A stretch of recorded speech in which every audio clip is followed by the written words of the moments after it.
This episode of the Coarse Grind Podcast has been brought to you by Central Sports and Graphics Incorporated, family-owned and operated screen printing and embroidery business located in a historic storefront on Old Berwick Road in the heart of Espy. They've been doing screen printing for over 20 years.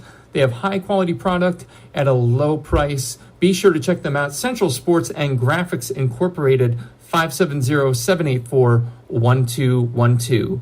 Now, on to the show. This is Donnie Abrazauskas and Tim Savage from Turkey Hill Brewing Company. You are listening to Shawn Rosler on the Coarse Grind Podcast.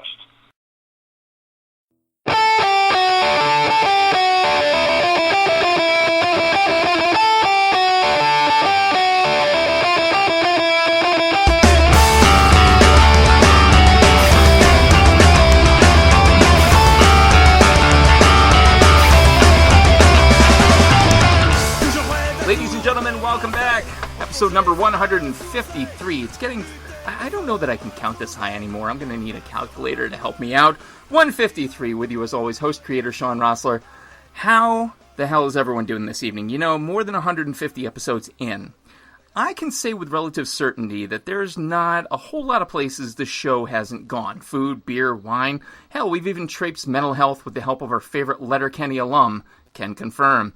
Yeah, there's not a whole lot we haven't touched on, except for some of the more forbidden fruits of the Epicurean gastronomic palate. Tonight we're going to take a deep dive into something that triggers images of backwoods, streams, moonlight, and evading law enforcement. No, I'm not talking about my first date, but that's actually pretty close. I'm talking about the legendary beverage gift we call Moonshine. Just what the hell is it? Why does it hold such allure? And just how good can it be? Well, good news for you, I found someone to help us figure that very thing out. High Mark Distillery was born in the tiny village of Sterling, Alaska in 2010. Tonight's guest, who just happens to be their head distiller, had enjoyed an adventure-filled life of being a teacher in the Alaskan bush, flew the Alaskan skies, with many phenomenal bush pilots, then studied to become a distiller in Ireland. She was then finally ready for the grand challenge of creating a craft distillery from the ground up in one of the most remote locations on Earth. Their first drops of hard spirits were created in a converted airplane hangar, of all places, located at the private High Mark Ranch. Locals and cruise ship tourists alike enjoyed tasting parties, tours, concerts, and weddings at the ranch. Fast forward to their new home in Reno, Nevada. Their grains are Nevada-grown, and their fruits are delivered fresh from the family-owned farms. The organic juices are pressed, and they begin mashing and distilling from orchard to bottle right away to preserve the freshness. Listen, if that description alone doesn't take some of the mystique and potential hesitation out of you to try Moonshine, I implore you, get some now. It's amazing. Their blueberry alone is enough to make me swear allegiance, so I can't wait to try all their others, but my drinking goals for another time, kids. Let's find out just how it all goes down with the woman herself, ladies and gentlemen, and everyone in between, the head distiller of High Mark Distillery, Felicia Keith Jones. What is going on, Felicia? Hello, how are you tonight? I am grand. I'm better talking to you. I imagine it's warmer than it is here out in Reno. Rub it in for me, would you? Okay, a little bit. Today was fabulous. So it was t-shirts and shorts kind of weather, and if you wanted to pretend you were cold, you could go, pants. But everybody was out and about, and it looked like a fantastic... I too, was out there. And let's see, I think we hit 56, 57, but we've been in the 60s. So it's a little unusual for January. That's a little warm for us. All right, okay. But loving it. See, I get this image always of it being like so much hotter out there. That makes me feel a little bit better that I'm cooped up. It is in the summer. All yeah, right. It cooks in the summer. Yeah. Yeah. All right. Well, thank you so much for taking time out of what I know is a busy schedule for you. We want to jump right into it and start picking apart just where High Mark came from, but more importantly, where Felicia came from. Folks new to the program, folks with terrible short-term memories like yours truly. Starters, mains, and afters. Starters, we're going to talk about how the guest in question came to be where they're at. Mains, we're going to talk about where they're at, what they're doing, what they hope to do maybe in the next 5 years. And afters, a little bit more irreverent, a little bit more off the cuff, but no one has been physically critically injured in 152 episodes, so I don't see that happening tonight. Although, with a bush pilot, Jesus, I can only imagine what could happen. Felicia, without further ado, talk to me about where and what you grew up eating. Okay, let's see. I grew up in Colorado, and it was a ranching town, northwestern Colorado, and probably lots of good potlucks went on in our town. Lots of good football games, so there were always, but ours were different. So it wasn't just like hot dogs and hamburgers. We had those too, but it was like Frito chili pie. Gotcha. Yep. Just weird things maybe, but every single mom and lots of dads were fabulous at barbecuing, but every single mom seemed like a fabulous cook, like fantastic. And my town was probably half Hispanic, so we also had fantastic Mexican food too. And I do have to brag up some of those delicious things that came out of there. Yeah. Good home cooking. Yeah, absolutely. And I know there's a crossover. We had Hosea Rosenberg, who has a couple establishments out in Boulder, Colorado, and he's big into the Hatch Green chili, and I know that kind of makes its way up there. So that's an incredible population, incredible talent base for sure to cross over with. So with all that going on, when Felicia was little Felicia, were you a picky eater, or were you pretty open to trying new things? I come from a large family, all brothers, and I'm the only girl, so I have four brothers. And picky eater, not allowed. You get what you get, and you don't throw a fit. Like, that was the family rule, honestly. Nice. And then also, whenever my little girlfriends would come over, to spend the night, or we were playing on the ranch or whatever, and it was time for a meal, you'd have to let them know, get what you want the first time through, because the boys will finish it. Like, boys are gonna we get it always all. had extra kids. Yeah. You are not Everybody kidding. ran in a pack back then. Like, everybody was running from house to house and had a great time. Yeah. That's awesome. No, and just some random mom would feed everyone at lunchtime or dinner. Yeah. Now we've got three boys of our own, so and it wasn't a thing for a while, and then all of a sudden I blink and the 13-year-old's keeping up with me on plates, and I'm like, wait a minute, Holy what? smokes, they can eat. Yes. Wow. Yeah, they can put it down for sure. What a cool upbringing, what a cool backdrop to start to pen the story of Felicia against. I got to ask, you brought up these potlucks, but I imagine there were Sunday dinners just by the sound of your family alone right up front.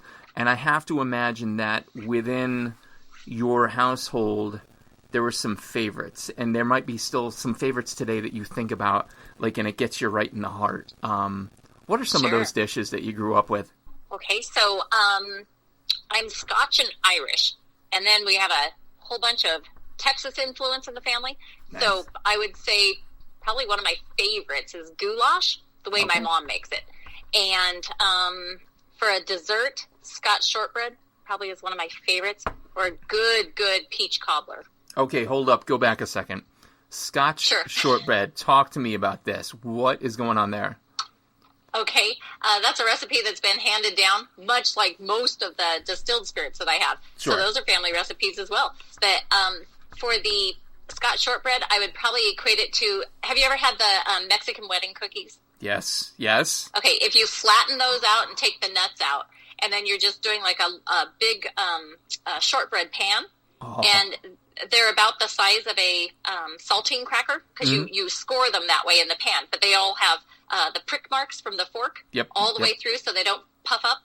And you just, those go extremely well. And with, and I hate to even say it, but honestly, this is how my family serves it, with the Applejack. And so you want something nice, and you would do it as a hot toddy that evening instead of a cocktail. So, and there are only 5 of us in the United States that make a true Scottish hot Applejack. So that is how we traditionally would eat it. So you want a nice, delicious, full-flavored cocktail or toddy, and then you want a flaky, buttery, light, crunchy dessert to go with it. I mean, without even tasting it, it makes perfect sense. Wow.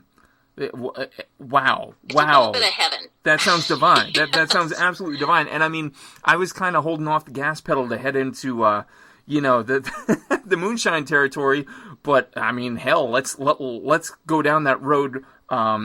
So how early on? Let me ask this, because it sounds like it was an influence. How early on, and I'll hopefully relate to it, and so it won't sound like, oh, my parents were derelicts. I'm talking about mine. How early were you introduced to spirits conceptually, like allowed to taste? So So my parents were very strict about that. Okay. I was not introduced to them ever. So I'll have to say when I headed off to college, which happened to be at 17, then here came the freedom. Yeah. Oh, sure. No, they were not for that. However, every New Year's and Christmas, we always had a big family party, and that meant friends as well.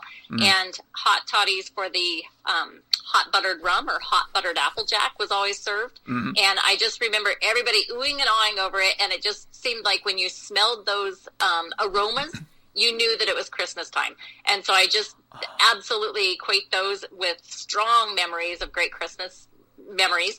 And then, bringing in the New Year's, you've got to have something there. But we kids were never allowed to partake. It wasn't even questioned. Yeah. And in fact, when I decided to do the distillery, it was not love at first sight for the family. Really? Ooh. Yes. Oh, boy. Yeah. Interesting. No, and I was going down. Even though we had an Uncle Tim that would send goodies, like liquid goodies. So he would send bottles of it. And then we had an Uncle Bud that would make wine from his vineyards in Oregon and send bottles of that. But that was only for the adults. And then I remember the year that he... This is terrible. Okay, then he had ill health, and I think it was diabetes. I can't remember. But he no longer could try his own spirits, and everyone was like, oh, good Lord, they're vinegar. Like, so he made terrible stuff from then on. But I do remember, that is how the family would gather. Yeah. And, and being Scottish, it went kind of from the lighter proof of the Applejack to the harder proof that we make. So we call it Apple Jane and Apple Jack. And when you're drinking Apple Jane, everyone still has their pants on. And when it's Apple Jack, it's like kilts. It's time for the kilt. Yes. Yes. Yeah. Oh, my God. But they were strict about kids never indulging. So, So we didn't get to sample with them. But, man, they were having a good time. That's incredible. No, because I was actually... Here, listeners listening at home, I'm going to pull the curtain back a little bit and let you know a little hosting technique. So I was leading it because I didn't want you to be standing there alone if, like you said, my parents let me try when I was 8 or something like that. My parents were the exact same way. I was poised to tell a little white lie on air. And folks listening, I do lie every once in a while. But no, my parents were the same thing. But my dad was a manager of a liquor store here in Pennsylvania. Liquor Control Board controls it, and they're all state-run. My dad was a manager for 30 years. I had it all around me growing up. Did not touch it till I went to college. Full stop. That was the rule. Isn't that funny? Yeah. That was the rule. So, how funny is it now that, I brew, I make my own? And, obviously I'm nothing compared to you, ma'am, but, it's so fun, though, and it's addicting, isn't it? It's science mixed with the most creative, cool art, and then it's liquid, so you get to drink it. That's it. It's just a whole lot of fun. There was, actually, the guy who I referenced in the intro from Letterkenny, which is a series on Hulu now. I had him on. Real funny guy. We were just talking about mental health in the culinary industry, but he referenced that now with COVID, people really leaning into being a maker, really leaning into making arts. And to his point, I've brewed 5 beers this year where I typically brew only 1. I've made 8 varieties of hot sauce. It's almost uncontrollable now. Well done. Yeah, well, I mean, you lean into it. To your point, it's this liquid, it's this consumable, fun thing that then you can share. Isn't that the best part of it? Yeah.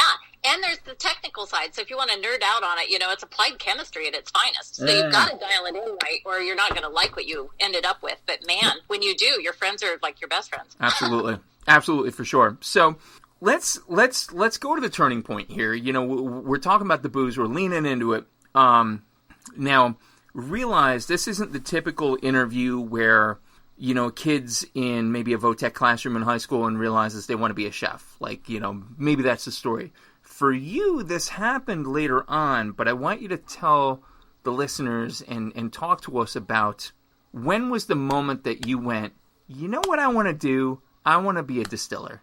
How did that come to pass? Well, it's kind of a long, twisted story.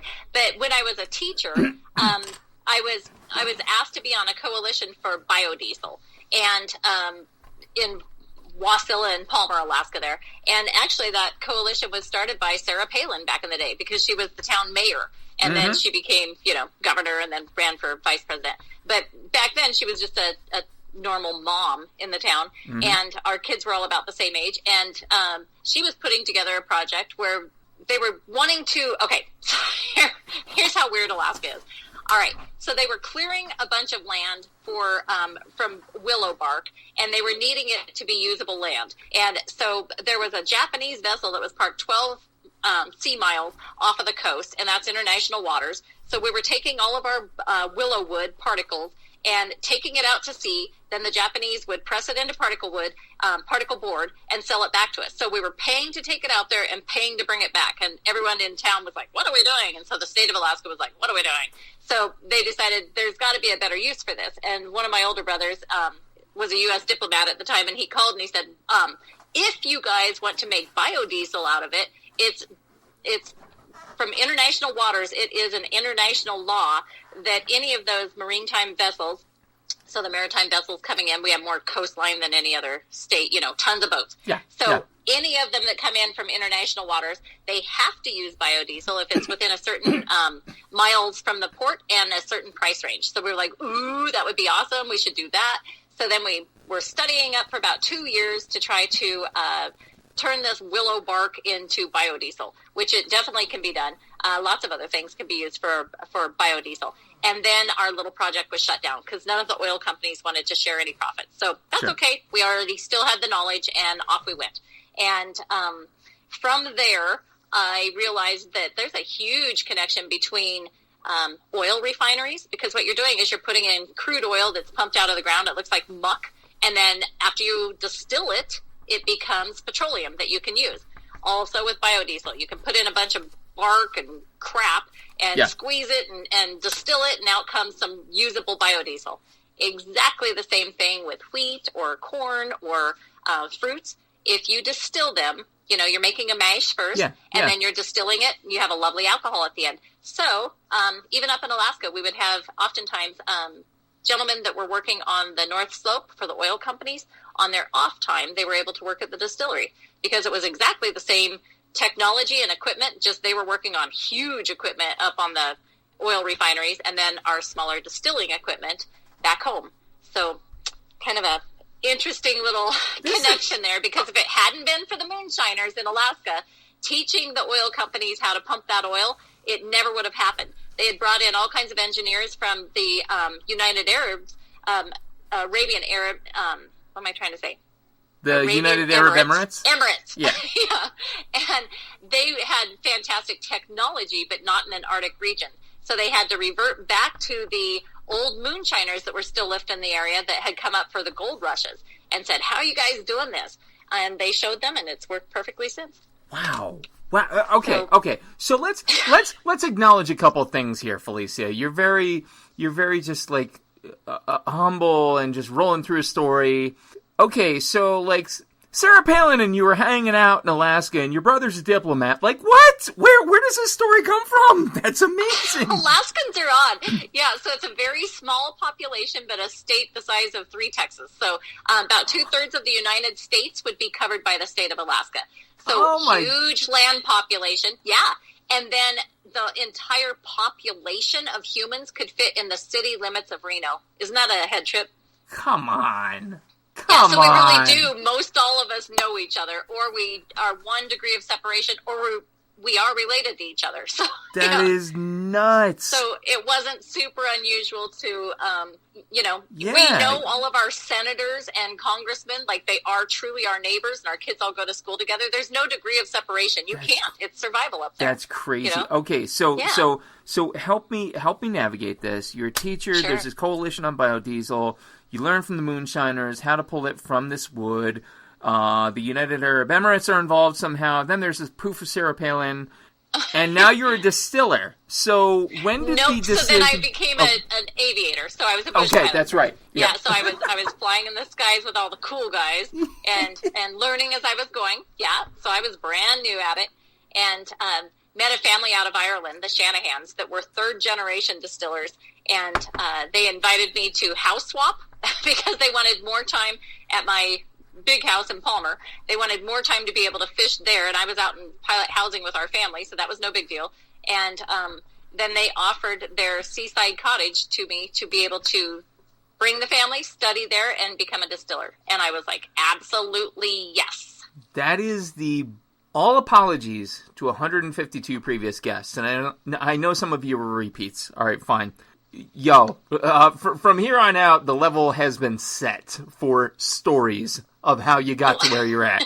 Good luck topping that. That is so cool. That is so amazing. And so you go to Ireland, and God, yes. It's funny. Not 2 episodes ago, I had Serena Kajani, who's a postdoctoral researcher from Dublin. So, like, oh, nice. Not 2 episodes back. Yes, yes. All about the fiber. And so you're in Ireland. How long did it take to become a master distiller, correct? Or did that happen after distiller? That comes after. So you definitely have to get your credentials first and be checked off. So I got to study internationally, which was fantastic. So that was all done in Ireland and Northern Ireland. So I got to study over in Bushmills as well. Oh, nice. And it was very unusual for a female to be included in any of the programs, but that was wonderful that they were gracious enough to say, sure. I mean, they looked at you kind of like you had 3 heads and you were a unicorn, but sure. There was never a moment that I felt uncomfortable being a female or not included. It was just I was another student and I was a little unusual. That's awesome. But yeah, so kudos to them that I never ever felt like fish out of water. Yeah, yeah, definitely. Yeah. But so anyway, you become a distiller first, and if you have your international hours, that's fantastic. And then when you get back to the U.S., you still do have to be checked off of your American credentials. So I was able to go to Dry Fly Distillery in Spokane, Washington, and that's one of the spots that you can go. Mm-hmm. And that was a starting point, and then a few other distilleries after that to get more knowledge and to be ready to open my own distillery. Unbelievable. And so here you are, High Mark, and man, again, I'll reference the blueberry because it's all I've been able to sample to date, but believe me, sure. The sights are now on you as a distillery. The focus seems to be on, like, fresh, super quick, like, get it in the bottle now. Like, don't let it sit around, specifically with the juices. So, talk to me about the Nevada farms who are engaged with you. Sure. So, all organic juices and all organic grains are used, so we do not allow anything that isn't organic for a few different reasons. So, when you're distilling, if you want to just picture a still, you know, like a little pot still. Yep. If you were putting in grains in there, you definitely do not want dirty grain, meaning it's not organic. Right. Because when something is grown, if it's being sprayed with pesticides and chemicals, once you put it into the stills, you're going to amplify any flavors that grain was grown with. So the cleaner, the better. If it's just, nature and rain, you're the happiest girl ever because that makes a beautiful finished spirit. Okay. So that's very important. Also with our, absolutely the same thing with the fruits. And we work with cherries, apples, peaches, ginger. I mean, there are like 50 different things that we're working with all the time.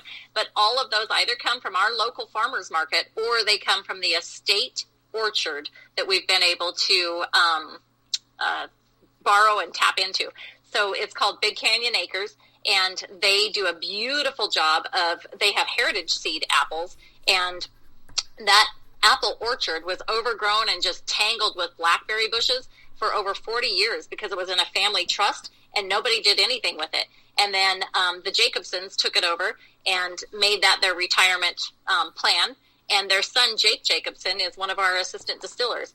So that was a wonderful connection with their family. Wow. That they promised that, everything that they grew, if we would like to have first dibs for the distillery, we can. And then they take it to their local farmers market. And so it's just, absolutely from tree to us. Man. And with the cherries this year, it was touch and go. I mean, they ended up with a huge harvest of cherries. Did not expect that. So when their Bing cherries came through, they had 1,400 pounds of cherries in one night. They had plenty of others, but in one night that were harvested and needed to be put into spirits right away. Because once that juice is pressed, it can become, like it's not a beautiful cherry color, right. A nice red cherry color. If you don't hurry up, it turns brown, just like an apple if it's left out in the air. So we had quite the learning curve this year because we did not expect cherries. So we hurried and got that one into a nice cherry vanilla shine. Ooh. And it turned out gorgeous. And next year, when they harvest their cherries, I think I'm going to go ahead and bump up my level of challenge, and it'll be a nice cherry amaretto. Oh, come on now. So I'm honestly, I'm over here making more noises than words at this point, because it's like every flavor profile you're mentioning, I'm like, oh, yeah, it does get fun. Yeah, I got nothing. So, God, so you're constantly thinking, and I mean, why wouldn't you be? You go through this wonderful program in basically the very cradle of distilling, Ireland, and you bring it back, and you're looking at all this beautiful produce. I have to ask you, and I think I know, because it sounds to me like so many others who are very like locally, organically, farm to table oriented. Your inspiration. Talk to me. Like, where does Felicia reach to find new and exciting products to offer your customers? Okay. Well, starting the distillery up in Alaska, I know that I was kind of starving for some of the fresh fruits because I grew up in Colorado. I remember like peaches, when you take a bite and the juice comes down your chin, and you're like, you're not even apologizing. You're like, it's so good. And, it's just heaven, and it's been ripened on the tree. Yeah. And then up in Alaska, of course, they're barging all of that up to us. So it's taking, it's being picked very early, never ripe, because that would never make it. And then it's being barged. Even our grain for the distillery was coming out of Winnemucca, Nevada, but it was having to be trucked over to Tacoma, Washington, barged up to Alaska for another 2.5 weeks, and then trucked over to our distillery. So just the grain that can handle a trip like that, it was taking almost a month to get anything. And then, forget about it for fruit. And so we would use whatever we could get, but I always felt like my hands were a little bit tied with what I could create. So then coming down here to Nevada, it was like, like the sky opened up, and it was just like fruit paradise, like heaven, like there's nothing you can't make. But I honestly do love going to the farmers markets and seeing what is really hyper local, and then what can I create from that, because not only does it help our own local economy and our little farmers here, and large farmers. I mean, there are some fabulous producers here for fruits. But not only is it helping them, but it also inspires me, because I know when it's becoming ripe. We've got the trees, too. In fact, we put in the peach trees. And so for the peach ginger shine, the first harvest of that was off of our own trees here in our little teeny orchard that I own here in Reno. Awesome. So, yeah. That's so... Yeah, but it's people that come in with stories from all over the world. And up in Alaska, we used to be one of the cruise ship stops. So after people came off of their boats, then they were looking for great fishing. We just happened to be one of the stops on the way, and it became popular. So that was cool. Awesome. But it's people that come in the doors, and they might be from, I don't know, Czechoslovakia. They might be from, we had lots of Australians, Germans, from Chile, wherever they happen to be traveling from. Every single culture has a spirit of their own. I have never been to any country or heard of any country that doesn't have a local spirit. And so just hearing, their favorites, I just get excited and inspired to, I'm going to try that too. And we've had lots of failures too. There's some stuff we've made. All right. So so awesome transition there, because that's the next question. But I want to ask you real quick before I forget, because a question occurred to me as a beer brewer. Certainly nothing like distilling. Well, although, some crossovers. Sure. Does grain behave similarly to fruit? Like after it's picked, like do you have a set window to get it at its optimal, or is it pretty much if it's dried, you're good, you're going to be fine? If it's dry, you're good. Kind of like our yeast. Like you would want to use it within the year, because you're going to have another harvest that's beautiful coming next. So go ahead and don't over purchase. But we're to the point now where a silo makes sense for us. So a nice, large, dry silo for the wheat and the corn will be at the new distillery. Yeah. That's awesome. Okay, so back to the potentially embarrassing thing. And then I actually, speaking of the tourism point, want to transition into another question. Sure. So you've obviously made a lot of products. You've made a lot of phenomenal things. If you had to name one, what would be your pride and joy, your crowning achievement? What has been your greatest flavor ever, full stop, hands down? Can I have two? Oh, fine. Yes, of course. There's one that's so near and dear to my heart. So it was given to me by my Uncle Tim. Okay. And that is the Applejack. I and that figured. is a Scottish spirit. And it's also enjoyed very much by the Irish. And that one just means family and home. And there will never be a day that I don't put my heart and soul into every one of those bottles because it is my family. And then probably the most fun to make that is a creation of mine that I've added on to. Okay, so you can never take credit for a spirit, honestly. Sure. There are always people that have contributed to it. Mm-hmm. But the Cope Ika right now is probably my all-time favorite to make. So that's a Hawaiian coffee rum. And Cope means coffee. And Ika means that it's elevated, like there's something else in there. And so that Hawaiian word altogether, Cope Ika means espresso. And we lived on the Big Island in Hawaii for about a year. And one of the guys that was a few doors down on the beach there, cool Samoan gentleman, Nice. donated that recipe. And his family have been making a version of it forever. But if you think of Kahlua, then amp up the proof and smooth it out. And then you've got Cope Ika. And it is heaven. I got to talk to you about So shipping tasty. because I need some of that in my life yesterday. I'm a big Irish coffee fan, and so to drop that in, come on. Nice. Come on. Yeah, and it works well. But my goal is to make everything absolutely 100% American. And so that was a little bit of a challenge, and I had to go to the Hawaiian Islands to accomplish that one because a Kahlua is a Mexican recipe, and they use vodka with the coffee beans. Yep. And I just think that's, like, hideous in my mind because they don't grow together. Yeah. So the coffee beans and rum are an absolute gem. Like, they should be married together always in their spirit. And then, of course, bringing in so it's Hawaiian vanilla beans because those are grown by the orchids that are growing on the islands over there. Hawaiian coffee beans. We happen to use Hilo. Kona is very well known for their coffee plantations, but good buddies of ours on the Hilo side grow great coffee. They're just less famous. So we always like to give them some business. And then the sugarcane is either grown in Hawaii, which we always try to get first, and then we have to supplement with Louisiana for the organic. And of course, Unbelievable. yeah, and then a little trace of the molasses that's coming through from that good sugar cane. So, Yes. it's delightful. Unbelievable. All right, so now I got to ask you, though.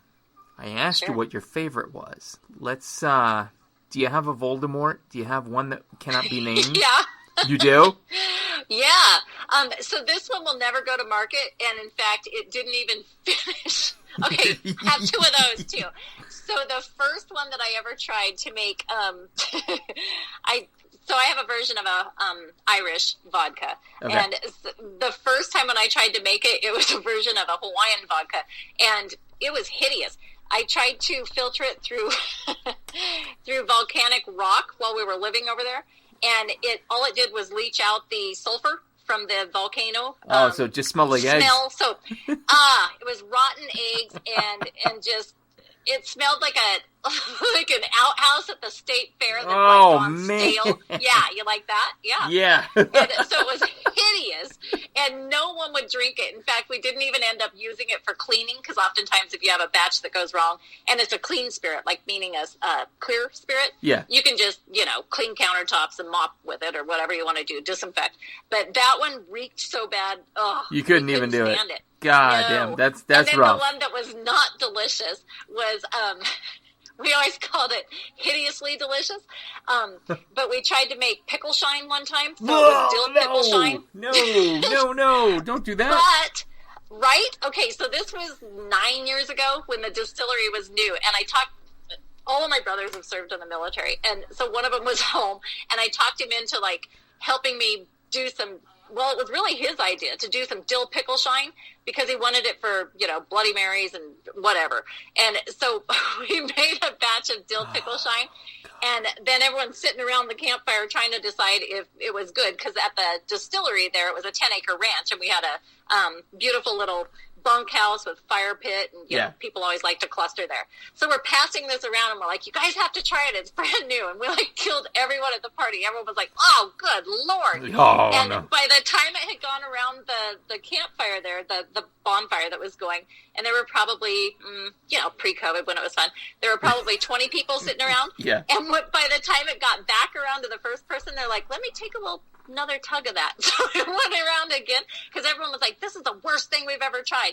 And by the time it went around again, they're like, well, maybe, like, it has potential. Yeah. And so somehow we convinced ourselves it was a little bit delightful. And then the next morning, everyone tried it again. We're like, oh, heavens. What were we thinking? Like, it was hideous. Dill pickles should not be in moonshine. And I do know that Old Smoky, one of the companies back east, they do make it that way now, and it sells. But I'm like, I'm not trying it again. It was hideous. Yeah, like, it's not a go. It's just the whole pickle shot thing. People got hot on that for a while, and it was like vodka and pickle juice. Like, that was the big thing. It was vodka and pickle juice? Okay, so maybe this was an Alaskan thing, but up in college there, everyone would do like a shot of tequila and then chase it with pickle juice. No. Yeah. No, it was, okay, so here, speaking of science. That's back in the Jägermeister days. Yeah, oh, boy. Horrible. The science of it, though, is somewhat solid in that your electrolytes are maintained so you don't feel like total butt the next morning. So, like, that salt of the brine is going to carry through. You could have a Gatorade. Or you could have a goddamn Gatorade and not have to drink that. Like you don't, nobody wants to do that. No, we were hardy. Well, not me, but everyone I was trying to make drink this stuff. But, yeah. No, so those will never come about. They'll never come about. Okay. No. Good. The only one I've heard of that was worse, and it was like a punishment, like, honestly, the only reason this thing exists, and it was not created by us, it was another Alaskan distillery, was a smoked salmon vodka. Oh, come on, knock it off. It was so disgusting. That was like everyone's dare. Like, if you lost at a game of cards, you had to take a chug of that. This is, like, you know what? Horrible. I wasn't going to bring this up. I have it, and my sister-in-law, my brother-in-law, if you're listening, it's been a good many years since you got this for me for Christmas as a gag gift. It is still full. Yes. I got bacon vodka for Christmas. Oh, was that horrible? It was the worst thing I've ever tasted. See, and I love bacon. I love bacon, too. Nothing ever turns out when it's liquid, liquid bacon. Yeah, that makes sense. You can't even put that in a Bloody Mary and have it be palatable. It just does not work. Full stop. So, anywho, all right. So, you've admitted your demons. You've vaulted up your angels. I want to talk to you a little bit about, distilling as an industry. Obviously, you're an expert. You're a master distiller. And anytime there's a field like this, like molecular gastronomy, like French cuisine, like any field, there's going to be a next big thing that you see coming down the pike. And so distilling, I wonder, is there something coming that we as the drinking populace, the lay people, should be watching for? Your focus on organic, to me, is new. Like, is that kind of the new cutting edge, like local organic distilling? No, I don't think so. I think that's probably, so we've probably come full circle.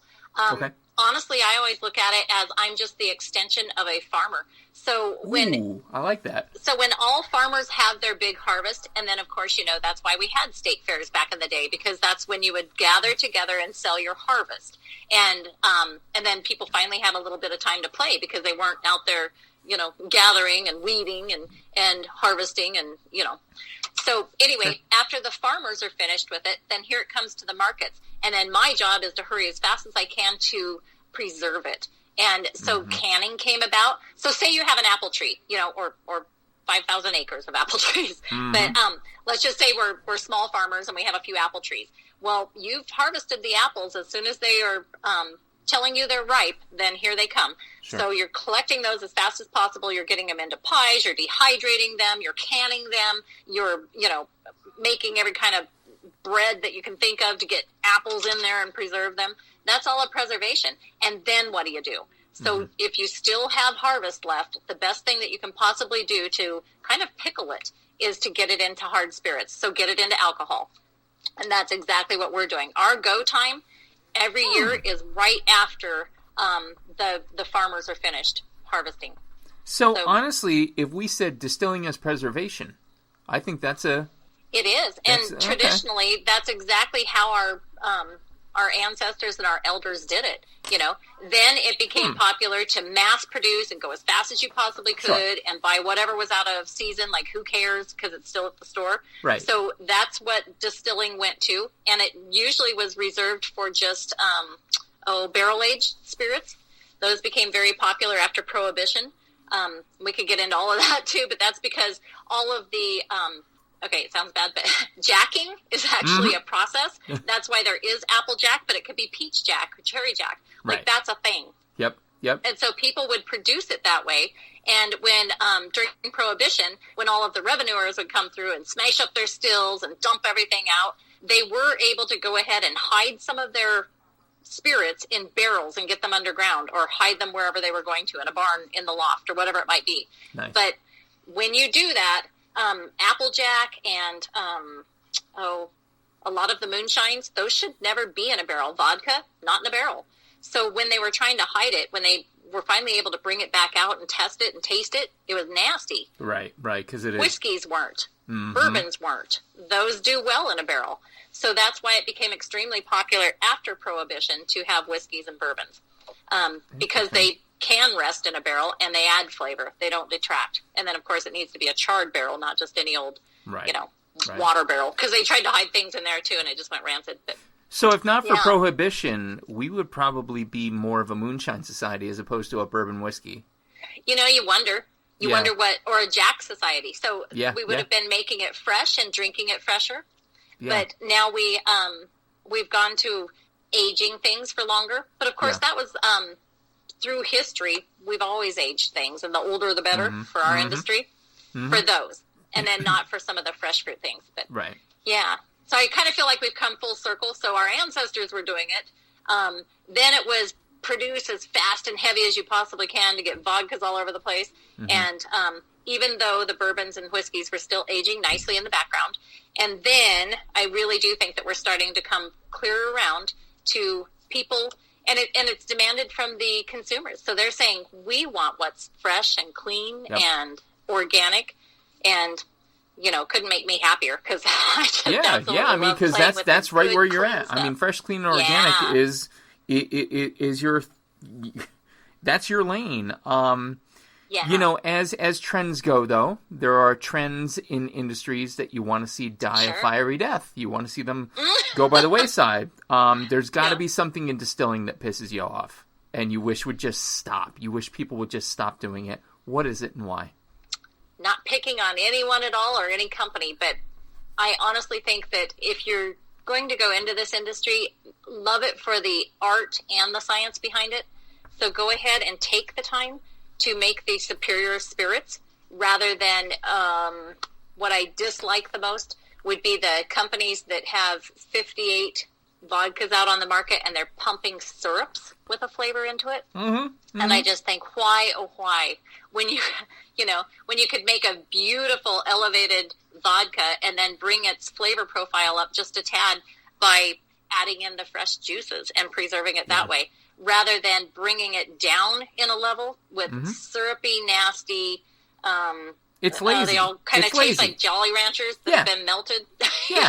Listen, I gave that up in college. I stopped putting a Jolly Rancher in my Zima when I was in college. I'm done with that. I don't need lazy spirits. What I want is something that is handcrafted, beautifully made, and the artwork on the High Mark bottles is just beautiful. It smacks of like old time distilling, and yet it gives us. I love it. Story, yes. I love the whole art feel. So the whole thing, like, that's your brand is represented loud and clear. So I got to ask you then. Talk to me about the 5-year plan. I know that the one thing we were talking about off air a little bit is that there's a new facility coming for you in Reno. You're not moving, right? Yes. So we're just moving a little bit across town, and so we'll be in South Reno, which is delightful and closer to Lake Tahoe. So just to put it in perspective, and the thing that I'm most excited about is the distillery will be starting to break ground this April, and it's been. To become a master distiller, it took me 10 years, and now it feels like everything is just rolling so much quicker. Awesome. So this also was a 10-year plan of, I definitely want to have the temperature-controlled barrel house. That's like kind of the bomb diggity for a distiller. Like that's awesome. That's heaven. Yeah. And I definitely wanted to have the new equipment, and the company that I chose is just fabulous, and they are old school, and they've been making beautiful distilling equipment for 150 years out of copper. So super excited about them. And if anyone wants to know which one that is, it's Vendome. So that's who we have chosen for our superior quality this time. And but of course you would then have to put all of that knowledge into not crisscrossing your pipes and your lines and your, you have to have a steam welder and all this good stuff that you put together. And then decided that we probably needed about a 10 to 12,000 square foot building, and now we're at 20,000 square feet. So the growth has doubled for the new building. Yeah. And we're going to have, finally, for the first time ever, a boutique hotel that is connected to the distillery, because people always kind of want to hang out there, and then they want to stay the night, or they want to have their wedding there, and they want the reception, and then they want to stay. And we didn't have the facilities for that before.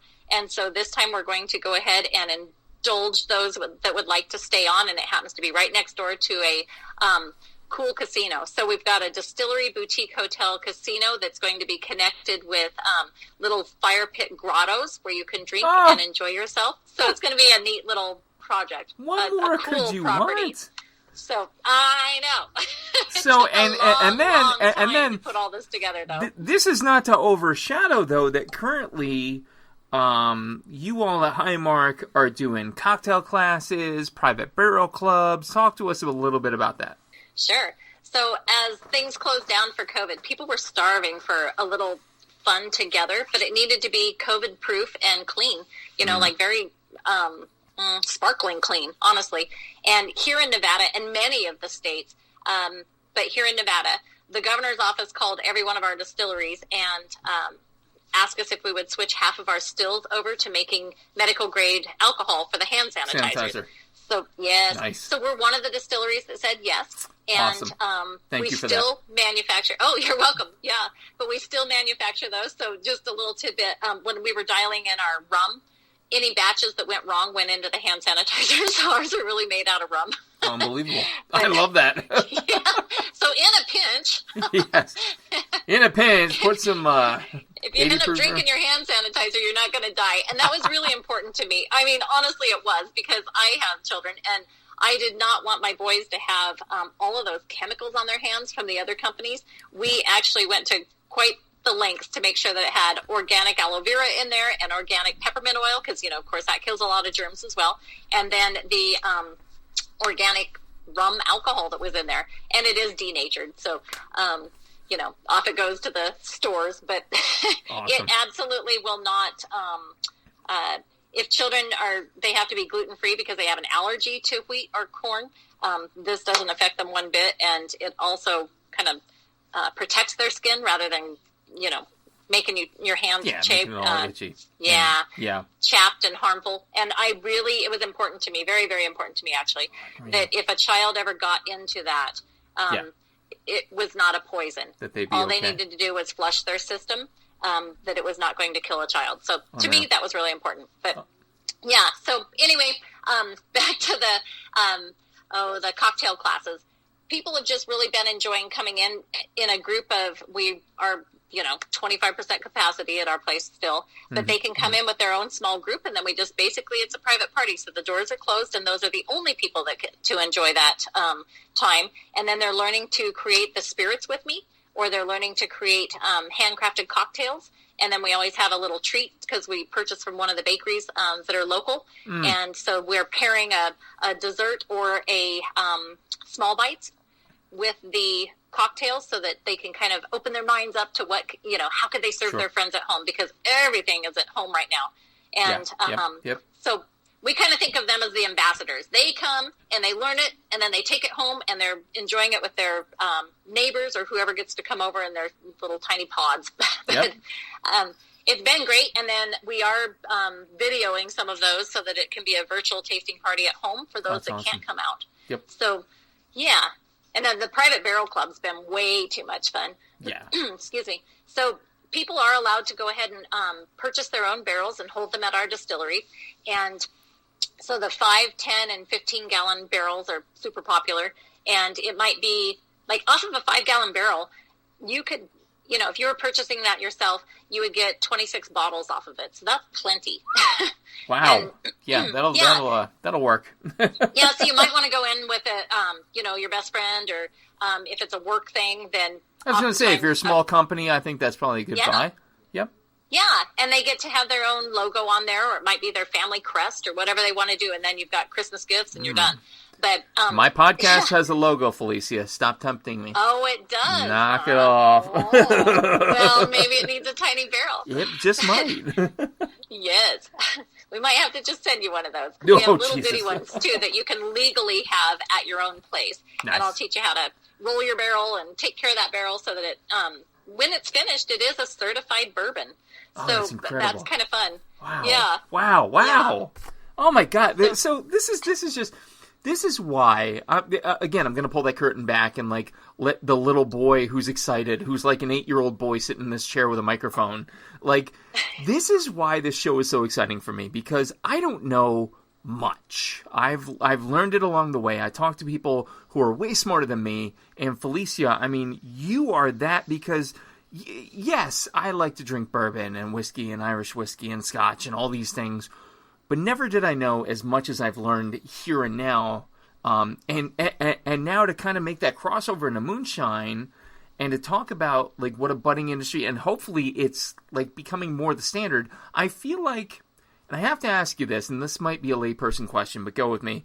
Sure. The show Moonshiners did kind of bring it a little bit in vogue, because Old Smoky got a big boost from that, if I recall correctly. Uh-huh. And so now, like, I feel like it's a term that's a little more able to be used and a term that generates more excitement. Would you agree that Moonshiners as a show, as a reality show, maybe help the industry along? I think it probably did, and often times I still have folks that come in and they say, "Isn't moonshine illegal?" And they're almost whispering it, and I have to go ahead and let them know, actually, moonshine's not illegal at all. It's a term that was used back in the day because they were setting up illegally in the woods. Yep. Or even if they had a license, you still needed to go ahead and be near a water source, because that's what cools off the stills once we've, created it's all evaporation in there. So you're creating a steam, and then you have to bring that steam, the gas, back down into a liquid, and that's why you're locating next to a cold river, or, you need to have a good water source that can be pumping that cold water in so that you actually get a finished spirit out the other end of our stills. And so moonshine just meant, by the light of the moon, they were having to create it because they were probably illegal. And bootlegging is the term that they're really looking for. Bootlegging is very illegal. That means that you're making spirits, you're selling it to people, and you're not paying taxes. You also probably are not legal with licensing. So that would be a no-no. That's a huge no, and that's a federal offense. Yeah. Moonshining is a term for the craft, and it also happens to be one of the spirits that we make. And moonshine to us is extremely important to High Mark Distillery, because that is our young bourbon. That's a green bourbon. And so that means that it's never kissed a barrel. It hasn't spent any time passing through a barrel or sitting and aging in the barrel. If it did, and it was a first use American oak barrel, then it becomes a bourbon. So that's why we're a barrel house. But it's a green. Now let me see if I can flex a little knowledge here. It's a green bourbon totally because it's from a corn mash, correct? Legal, yeah. So we'll nerd out on that for just 2 seconds here, because it is important, because we can be proud as Americans. So you know how there's champagne, and that comes from France. Yes. And then of course there's like Kahlua, that's a Mexican recipe. Sure. And so for we Americans, we get to be proud of bourbon. No other country can produce a bourbon. They're not allowed to. They can produce a whiskey, and the difference is, with a bourbon, it has to be 51% corn, at least. Okay. It has to be American-grown corn. It also has to be an American oak barrel, meaning you can't use French oak. It has to be grown on American land, and those barrels made. It also has to be first use, so nothing else could have ever touched it before inside once it's charred. Gotcha. And so then you can get a little creative if you want to, with a little rye, a little barley, and put that into your bourbon, but it still has to be 51% corn. Got to be 51. Okay, so we are purists at High Mark, so we go 100% corn. Got so you. It's all sweet corn. Yeah. So it's kind of like the grape grain types out in California. Like you have to be 51% to call it a Zinfandel or a Cabernet. Okay. Correct. All right. That makes a lot of sense. See, I didn't know this coming into tonight. Oh my God, it's amazing. Okay, and then this will blow your mind, because this is the part I didn't know until I was totally in the craft. Now, say you drink your bourbon dry, like you tapped into your barrel so much with all your buddies that now it's getting empty, and you'd like to still hold on to that barrel because your barrel was like a teenager. You taught it how to age things. You don't want to just throw that barrel out or let it go dry, so stick something else in there. So you could go ahead and put the same recipe back in there. But it cannot be a bourbon this time. It has switched over to the whiskey side because it's a used barrel. What? Right. So it can be exactly the same recipe. Or you can go rogue with a whiskey. So whiskey's super cool because you can then, we happen to be a bourbon barrel house, but whiskeys will come from our distillery. So will rums that have been aged in the bourbon barrels, because then you can get creative with a whiskey. You could even add like cherry staves to the inside of that barrel, and that's legal. So you could add cherry wood, or you could add, whatever you want to a whiskey. Whiskey gets fun. Yeah. So okay. So now wait a minute, because I know there's a trend now. Oh damn! If I can remember the name of the brewer that does it, Innocent Gun. They put their beer into a Scotch cask. So is that becoming more of a thing now? Like to put a batch of a stout into a bourbon barrel. Yes. So it's kind of highly coveted. So we already have a waiting list of breweries that are waiting for our barrels once they have aged and we're finished with them. And what they're trying to do, so this is all back to the revenuers and the taxes, Yeah. But if you had the brewery and I was going to share my barrels with you, so say I'm finished with a few barrels and here they come to you, what you're wanting to do is out of my barrel, everyone's heard of the angel's share, and that's evaporation. Yes. So you're going to lose a little bit of your liquid. If you have a hot temperature, regular evaporation is going to go on. Okay, so then as it's expanding and contracting through that barrel, you're getting some of that alcohol caught in the wood, which is good, but it's called the devil's share because you can't squeeze it out. It's, you have to squeeze it like the devil to get it out of there. And so what you're doing is, as the brewer, for you, you're then going to put some of your beer in there. And say your beer was a 6 proof. You're putting that in, you're paying taxes on a 6 proof, but because I donated some of that devil's share from my barrel into your beer, you might end up with a 12 or 14 proof. Do you have to pay taxes on that? Nope. That's free. So not only is it super cool that it's now going to take on a bourbon beer flavor, you've just created something totally unique for your for your brewery. Oh my God. You're not having to pay up to that next level for taxes. Brewers love it. I just did a rum barrel stout, actually, just a little 5-gallon batch. And nice. So, did you go spiced? No. Did you go pure? No, it was pure white rum and just rum barrel chips, and I put it in like a steeping bag and tossed it in my 5-gallon batch. And the proofage, to your point, today, my wife is like, "Oh, let me try a sip of that," and she sipped it, and she like did one of those "whoa" faces, and I'm like, "What do you mean?" And I tried it, and it's easily coming in at 12%. Like it's a big boy. Well done, sir. It's a big boy.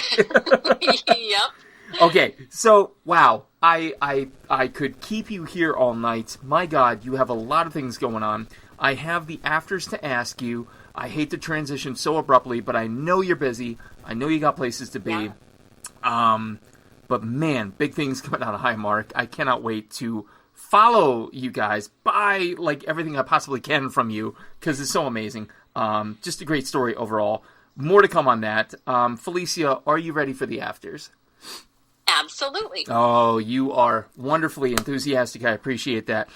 If we are distilling together, say we're mashing in together, and we have music playing, what music am I listening to if I'm mashing in with you? Let's start off with a little Copperhead Road. Ooh, okay.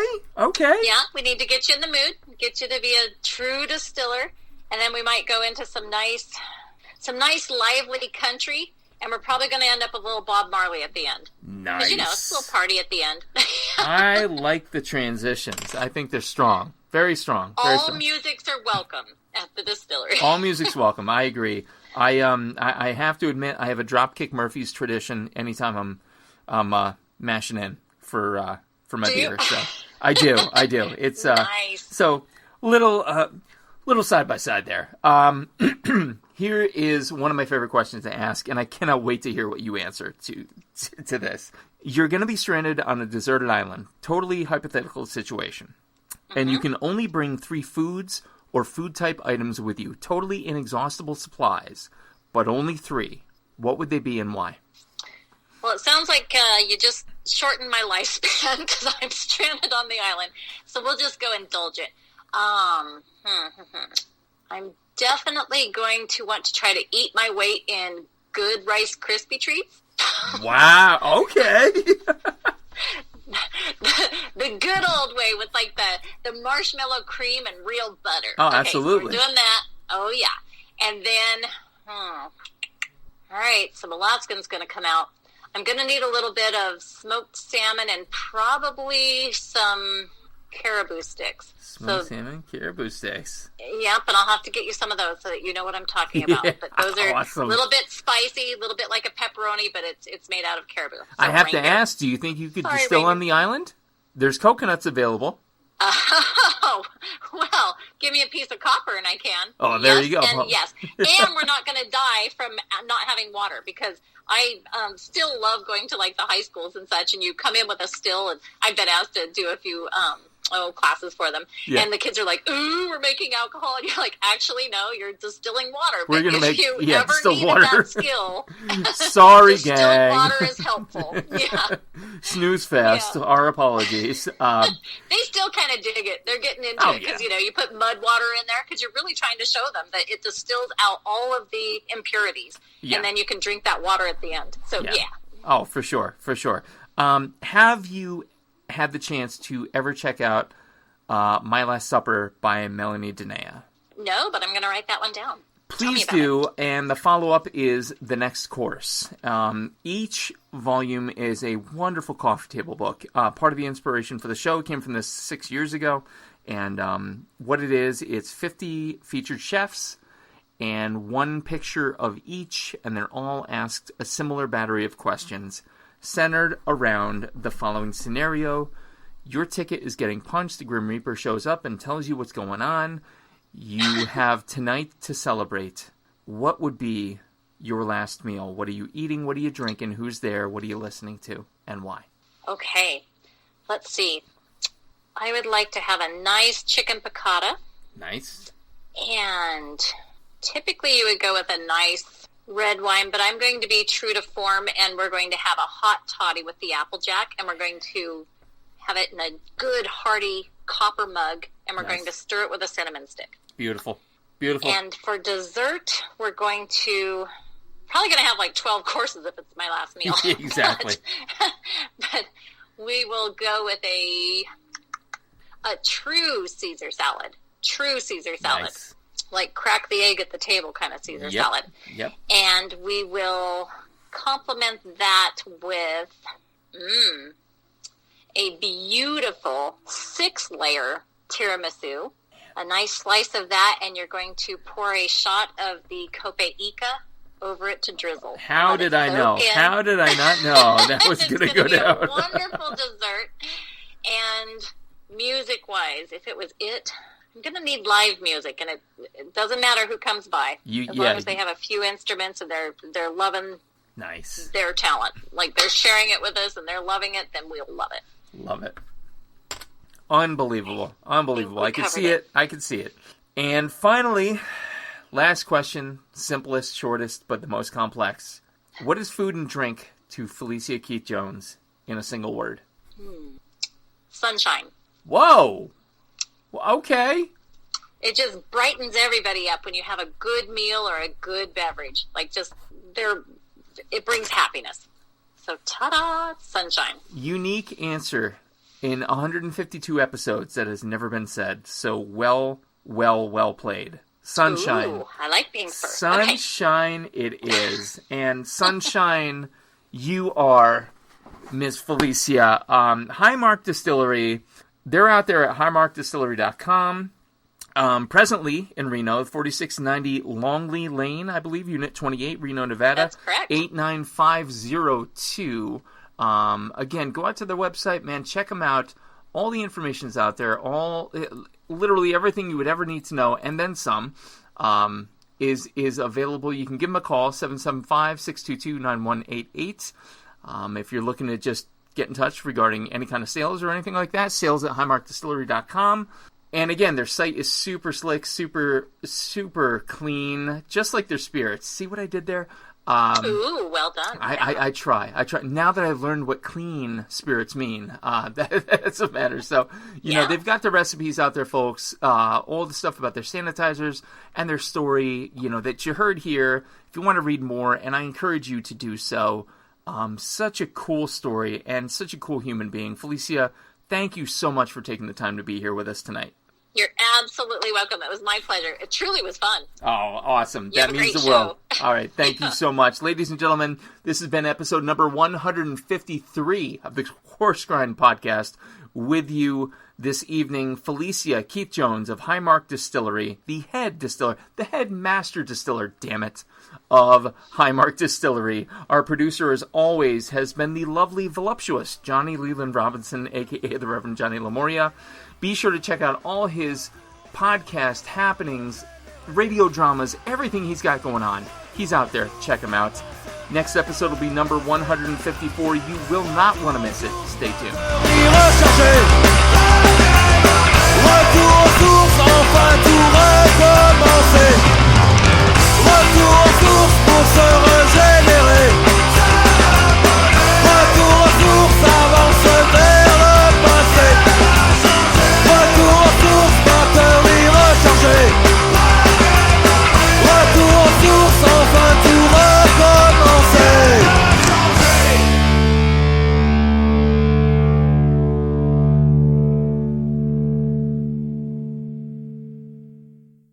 Are you passing through central Pennsylvania and looking for one of the best dining experiences and craft brew menus around?